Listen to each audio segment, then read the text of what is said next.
The prejudices faced by Muslims throughout the world, particularly in Western and low Muslim population countries, are multifaceted and pervasive. They range from overt violence to subtle, systemic biases, and are often amplified by global politics and media narratives. Here is a detailed breakdown of these prejudices, often referred to collectively as Islamophobia. 1. Stereotyping and caricatures. The terrorist, or security threat, stereotype. This is the most damaging and widespread prejudice. Muslims are often collectively viewed with suspicion, as potential extremists or sympathizers of terrorism. This leads to the unjustified association of the entire faith with the actions of a tiny minority. The oppressed woman stereotype. Muslim women who wear the hijab or niqab are often stereotypically viewed as uneducated, oppressed, or without agency. This ignores the diverse personal, spiritual, and political reasons women choose to wear it, and denies them their voice. The cultural other stereotype. Muslims are often portrayed as a monolithic group that is fundamentally incompatible with Western values. Their religious and cultural practices are seen as alien, backward, and a threat to the host country's way of life. 2. Discrimination in daily life and institutions. Employment. Studies consistently show that job applicants with Muslim-sounding names or women who wear hijabs are significantly less likely to be called for interviews, despite having identical qualifications to their non-Muslim counterparts. Education. Muslim students, especially girls wearing hijabs, can face bullying and harassment from peers. Furthermore, students may face challenges in practicing their faith or getting accommodations. Housing. Discrimination occurs when landlords refuse to rent or sell properties to Muslims based on their religion. The justice system. Racial and religious profiling is a major issue. Muslims, particularly those of Arab or South Asian descent, are disproportionately targeted for surveillance, airport security checks, and police stops. 3. Political and media-driven prejudice. Xenophobic political rhetoric.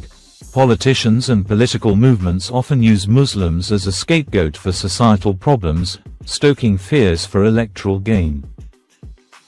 This includes calls for Muslim bans, surveillance of mosques, and rhetoric that questions the loyalty of Muslim citizens. Media misrepresentation. Media coverage often focuses disproportionately on acts of terrorism perpetrated by Muslims, while ignoring the vast majority of peaceful Muslims and the victims of terrorism who are themselves Muslim. This creates a false and damaging link between Islam and violence in the public consciousness. Othering in public discourse.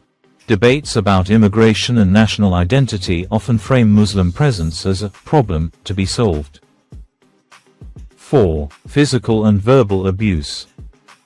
Hate crimes. This is the most extreme manifestation of prejudice. Mosques are vandalized, set on fire, or attacked. Individuals are physically assaulted, women have their hijabs pulled off, and people are subjected to violent, Islamophobic verbal abuse.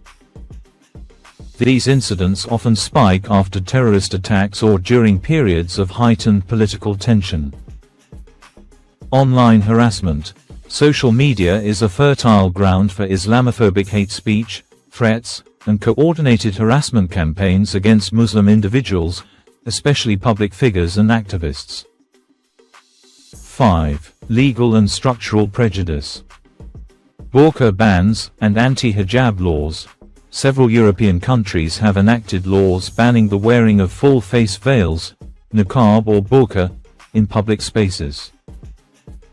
Some countries and regions have also attempted to ban the hijab in schools, universities, or public sector jobs. These laws are framed in terms of secularism or security, but are widely seen as targeting Muslim women and restricting their religious freedom. Surveillance of mosques and communities. In the name of counter-terrorism, state security agencies often engage in widespread and intrusive surveillance of Muslim communities and their places of worship, creating an environment of fear and distrust.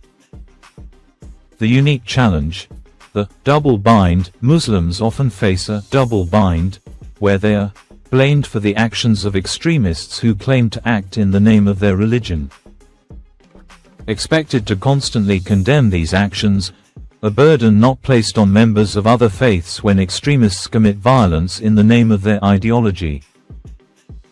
The prejudices faced by Muslims are not isolated incidents but an interconnected system of stereotypes, discrimination, and violence.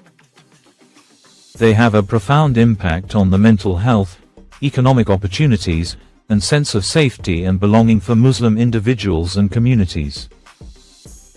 Combating this requires a multifaceted effort, including accurate and nuanced media representation, strong legal frameworks that protect against hate crimes and discrimination, educational initiatives that promote interfaith understanding and challenge stereotypes, political leadership that unites rather than divides. It is crucial to recognize that Muslims are not a monolithic group, but a diverse global community of 1.8 billion people with varied ethnicities, cultures, languages, and interpretations of their faith. The prejudice they face is a rejection of this diversity and a failure to see them as individual human beings.